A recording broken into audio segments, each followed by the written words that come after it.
आपका अपना channel mission take classes में आप सभी का स्वागत है। आइए देखते हैं 15 महत्वपूर्ण क्वेश्चन। हम बात करते हैं क्वेश्चन नंबर 1। रेजिस्टेंस का मूल्य पहचानने के लिए किस मानक को अपनाया जाता है। यानी कि देखिए कुछ इस तरीके से रेजिस्टेंस है, इस पर हम कलर कोडिंग करते हैं। ध्यान दीजिएगा, इस पर हम करते हैं कलर कोडिंग। तो ये किस नियम के आधार पर करते हैं और इसको कैसे पता करते हैं, आज हम इसके बारे में पढ़ेंगे। तो रेजिस्टेंस का जो मूल्य यानी कि वैल्यू पहचानने के लिए अपनाया गया मानक वह है IEC 60062। क्या है? 60062। इसी नियम के तहत इसको पहचाना गया और माना गया। अब हम बात करते हैं क्वेश्चन नंबर 2। अगर किसी रेजिस्टेंस पर रंग क्रम पीला, बैगनी, लाल, सोना यानी कि गोल्ड हो तो उसका मान क्या होगा। इसके लिए वीडियो हम बनाए हैं, इसका लिंक हम डिस्क्रिप्शन में दे देंगे। आप उसका अध्ययन करके इस क्वेश्चन का जवाब आसानी से, इस तरीके के क्वेश्चन को आसानी से आप सॉल्व कर पाएंगे। क्लियर? तो हम यहाँ पे एक छोटा सा चार्ट बना दे रहे हैं, ध्यान दीजिएगा। जब हम देखते हैं कि रेजिस्टेंस में 4 पट्टी है, ध्यान दीजिएगा कितनी पट्टी है? 4 पट्टी, 1 2 3 4। तो ये क्या इंडिकेट करता है, इसकी वैल्यू कैसे रखी जाती है, आइए देखते हैं। पहला है डिजिट, दूसरा भी डिजिट, तीसरा मल्टीप्लायर और चौथा टॉलरेंस की तरह व्यक्त करता है। तो यहाँ पे एक ट्रिक है, ध्यान दीजिएगा। और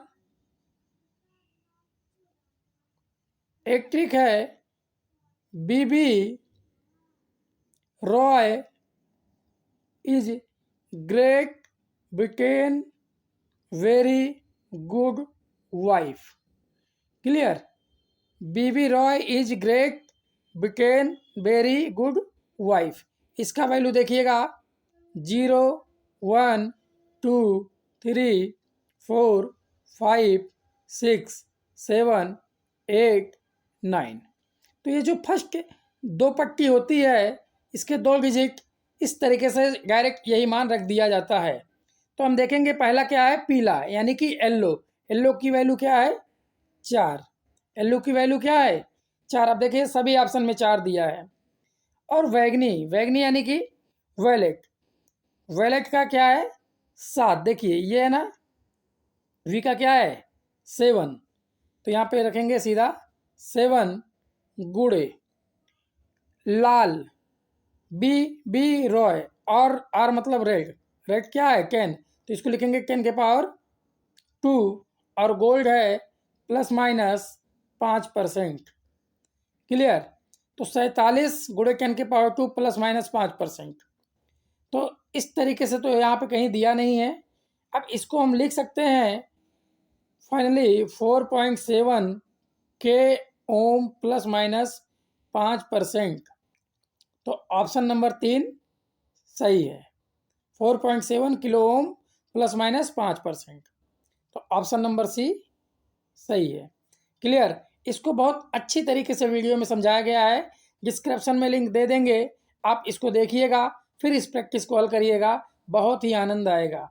अब हम बात करते हैं क्वेश्चन नंबर 3। यदि किसी रेजिस्टेंस पर रंग क्रमशः भूरा, काला, नारंगी, चांदी यानी कि सिल्वर, तो उसका मान क्या होगा। सिल्वर के लिए होता है ±10% टॉलरेंस, ध्यान दीजिएगा। ब्लैक, ब्राउन, ब्राउन दूसरा, भूरा यानी कि 1, और फिर इसका मान काले का क्या होगा? 0। तो प्लस इसको करते हैं और 1 गुड़े 0 गुड़े 10 लिखते हैं। और टॉलरेंस गुड़े नारंगी, नारंगी यानी कि ऑरेंज, देखिएगा BROY, बीबी रॉय। तो ऑरेंज मीन्स नारंगी होता है, यहाँ 0 से शुरू होता है, ध्यान दीजिएगा। 3 4। तो यहाँ पे 10 के पावर 3 हम लिख सकते हैं, 10 के पावर 3 ±10%। तो यहाँ पे ये 0 हो जाएगा, तो वैल्यू आ जाएगा 1 गुड़े 10 के पावर 3 ±10%। तो एक तो है नहीं, 1 किलो ओम है, तो यहाँ से आंसर मिल जाएगा 1 किलो ओम प्लस माइनस 10%, यानी कि ऑप्शन नंबर सी इसका भी सही है। क्लियर। इस क्वेश्चन को ज़्यादातर प्रयास करिए कि ऑप्शन से लगाया जाए। अब हम बात करते हैं क्वेश्चन नंबर 4। अगर किसी 5 वैंग रेजिस्टेंस पर रंग क्रमशः नीला, ग्रे, काला, भूरा, लाल है तो उसका मान क्या होगा। अभी तक हम लोगों ने देखा 4 वैंग का, यहाँ पे 5 वैंग है, ध्यान दीजिएगा। 5 वैंग में क्या होता है, 1 वैंग, 2 वैंग, 3, 4 और 5। तो इसमें 3 डिजिट दिखाता है। 3 क्या दिखाता है, डिजिट, और चौथा दिखाता है मल्टीप्लायर, और पांचवा दिखाता है टॉलरेंस। अब हम बात करेंगे लास्ट में क्या है, लाल है, तो लाल का टॉलरेंस 1 होता है, प्लस माइनस 1%। क्लियर। अब 2 ऑप्शन तो कट गए, 2 ऑप्शन क्या हुए, कट गए, 2% वाले। अब नीला, अब देखिएगा, B Roy is great, great मतलब ग्रेट ब्रिटेन, ब्रिटेन का क्या होगा, ब्लू होगा। ब्लू का कितना, 0, 1, 2, 3, 4, 5, 6, तो आ गया मान क्या, 6। और फिर ग्रे होगा, great Britain very good wife, wallet का हो जाएगा 7 और ग्रे का हो जाएगा 8, तो यहाँ पे वैल्यू लिख दी जाएगी 8। और काला, काला यानी कि 0, ब्लैक माने 0, तो 0 इसको हम लिख सकते हैं प्लस 100 गुणे 0। अब टॉलरेंस कितना है आपका, टॉलरेंस में है आपका भूरा, भूरा यानी कि ब्राउन, ब्राउन मतलब 10 के पावर 1। क्लियर। तो यहाँ पे लिख सकते हैं, ये हो जाएगा टोटल 0, तो यहाँ पे वैल्यू आ जाएगी 68, 10 से गुणा कर देंगे 680 प्लस माइनस 1%। क्लियर। तो आंसर आपका आ गया 680 plus minus 1%, option number B सही है। अब हम बात करते हैं क्वेश्चन नंबर 5। कौन सा रंग गुणक यानी कि मल्टीप्लाई 10 के पावर -1 दर्शाता है। तो जो गोल्ड होता है, गोल्ड यानी कि सोना, इसका जो अगर ये तीसरी पट्टी में आ जाए, ध्यान दीजिएगा, अगर गोल्ड तीसरी पट्टी में आ जाए यहाँ पे, तो ये इंडिकेट करेगा 0.1 को, यानी कि 10 के पावर -1 इसका मल्टीप्लायर होगा। अगर यहीं सिल्वर आ जाए, ध्यान दीजिएगा, यदि सिल्वर आ जाए तो इसका मल्टीप्लाई होगा 0.01, यानी कि 10 के पावर -2। तो यहाँ पे पूछा है गोल्ड का, वो 10 के पावर -1 किसका होता है, तो ये होता है गोल्ड का, तो ऑप्शन नंबर सी सही है। क्लियर। अब हम बात करते हैं क्वेश्चन नंबर 6। 6 बैंड रेजिस्टेंस में छठवां रंग क्या दर्शाता है। अब देखिए, अगर गलती से 6 बैंग होगा, 1, 2, 3, 4, 5, 6, तो छठवां बैंड क्या दर्शाएगा, ये दर्शाता है टेम्परेचर कॉफिशिएंट, क्या, टेम्परेचर कॉफिशिएंट। और ये पांचवा दिखाएगा टॉलरेंस, चौथा दिखाएगा मल्टीप्लायर, और ये तीनों क्या दिखाएंगे, डिजिट। ध्यान दीजिएगा, 3 बैंड डिजिट, चौथा मल्टीप्लायर, पांचवा टॉलरेंस और छठवां टेम्परेचर कॉफिशिएंट, तो ऑप्शन नंबर बी सही है। क्लियर। क्या दिखाएगा, छठा रंग टेम्परेचर कॉफिशिएंट। अब हम बात करते हैं क्वेश्चन नंबर 7। श्रृंखला परिपथ में बल्बों की संख्या बढ़ाने से पावर खपत पर क्या प्रभाव पड़ेगा। एक फार्मूला होता है P बराबर V²/R। कॉन्सेप्ट समझिए, आपका क्वेश्चन ऑटोमेटिक सॉल्व हो जाएगा। अब श्रृंखला में बल्बों की संख्या बढ़ानी है कुछ इस तरीके से, तो जितना मन करे उतना बल्बों की संख्या बढ़ा ली जाए। तो इस कंडीशन में होगा क्या, इसका टोटल रेजिस्टेंस की वैल्यू क्या होगा, बढ़ेगा, क्योंकि सीरीज में है, ऑटोमेटिक सब जुड़ जाएगा। जब रेजिस्टेंस का मान बढ़ेगा तो इस फार्मूले से रेजिस्टेंस का मान जब भी बढ़ेगा तो पावर का मान क्या होगा, पावर खपत का मान घटेगा। क्लियर। क्योंकि इस कंडीशन में आई का मान जो होता है वो सेम होगा। आई का मान क्या होगा? सेम होगा, यानी कि घटेगा। तो ऑप्शन नंबर बी सही है, घट जाएगी। क्लियर? हम कहते हैं बार बार कॉन्सेप्ट क्लियर करिए, क्वेश्चन ऑटोमेटिक लगेगा। अब हम बात करते हैं क्वेश्चन नंबर 8। यदि 100 वाट और 60 वाट के दो बल्बों को श्रृंखला में जोड़ा जाए तो कौन सा बल्ब अधिक चमकेगा? ध्यान दीजिएगा, जब हम बल्बों को सीरीज में जोड़ेंगे, जब हम बल्बों को सीरीज में जोड़ेंगे तो जिसका वाटेज कम होगा वो ज़्यादा ग्लो करेगा। किस कंडीशन में?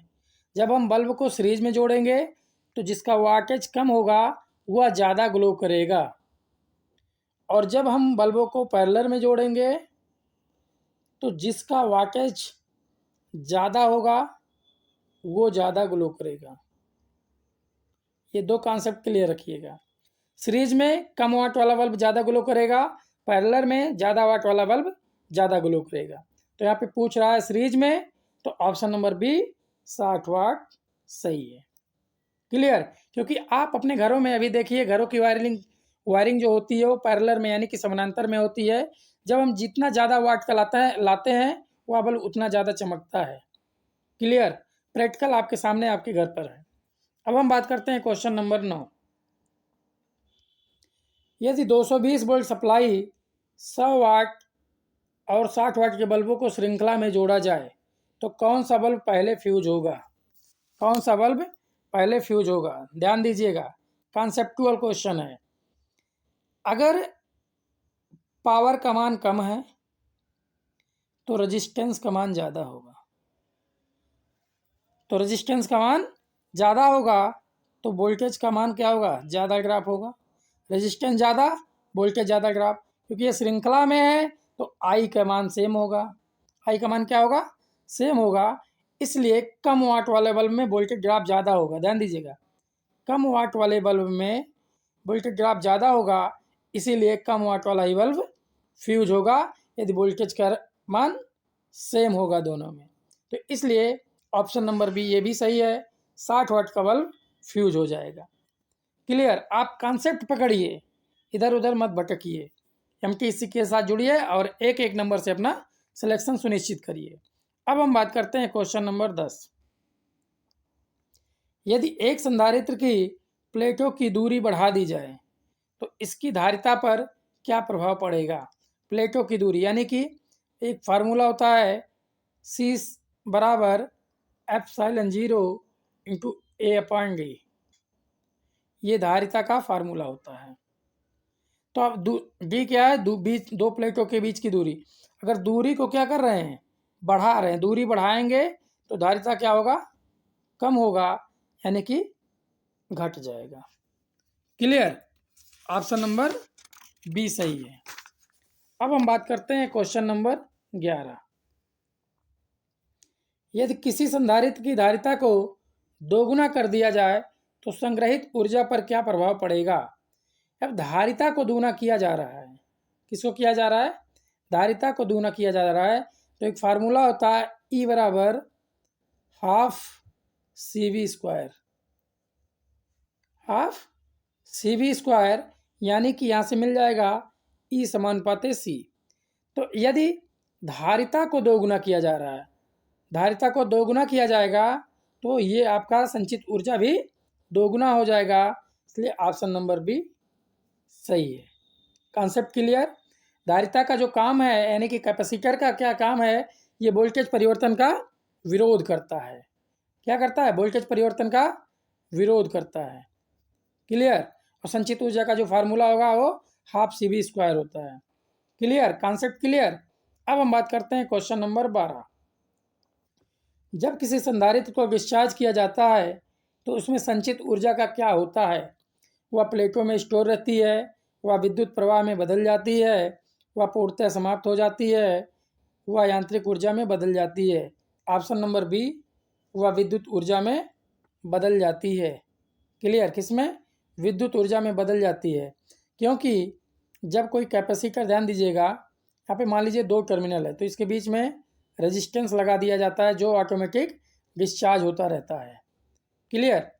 अब हम बात करते हैं क्वेश्चन नंबर 13। यदि किसी इंडक्टर में प्रवाहित धारा को दोगुना कर दिया जाए तो संग्रहित ऊर्जा क्या होगा। सबसे पहले हम जानेंगे कि इंडक्टर में जो संग्रहित ऊर्जा होता है उसका फार्मूला क्या होता है। E बराबर हाफ एल आई स्क्वायर। क्या होगा? E बराबर हाफ एल आई स्क्वायर। यानी कि इंडक्टर जो है इसका जो बेसिक कॉन्सेप्ट है ये धारा परिवर्तन का विरोध करता है। क्या करता है? धारा परिवर्तन का विरोध करता है। अब कह रहा है कि धारा को दोगुना कर दिया जाए। यहाँ से फार्मूला आपको मिलेगा E समानुपाते आई स्क्वायर। अब अगर धारा को आप दोगुना करेंगे तो ऊर्जा क्या होगा? 4 गुना बढ़ जाएगा। तो ऑप्शन नंबर ए सही है क्योंकि E समानुपाते आई स्क्वायर है। क्लियर। हम बात करते हैं क्वेश्चन नंबर 14। 2 हेनरी इंडक्टर में 3 एम्पियर की धारा प्रवाहित हो रही है, उसमें संग्रहित ऊर्जा कितनी होगी। E बराबर हाफ एल आई स्क्वायर होता है, तो हाफ एल का मान है 2 हेनरी, आई का मान है 3, 3 त्रिका 9, 2 से 2 कट गया, आ गया क्या? 9 जूल। कितना आ गया? 9 जूल। ऑप्शन नंबर सी सही है। अब हम बात करते हैं क्वेश्चन नंबर 15। यदि किसी इंडक्टर को डीसी स्रोत से जोड़ा जाए तो लंबे समय बाद उसकी प्रक्रिया क्या होगी। वह खुला परिपथ व ओपन सर्किट की तरह व्यवहार करेगा, वह छोटा परिपथ यानी कि शॉर्ट सर्किट की तरह व्यवहार करेगा, वह लगातार ऊर्जा संग्रहित करेगा, वह प्रतिरोध की तरह व्यवहार करेगा। तो वह शॉर्ट सर्किट की तरह व्यवहार करेगा।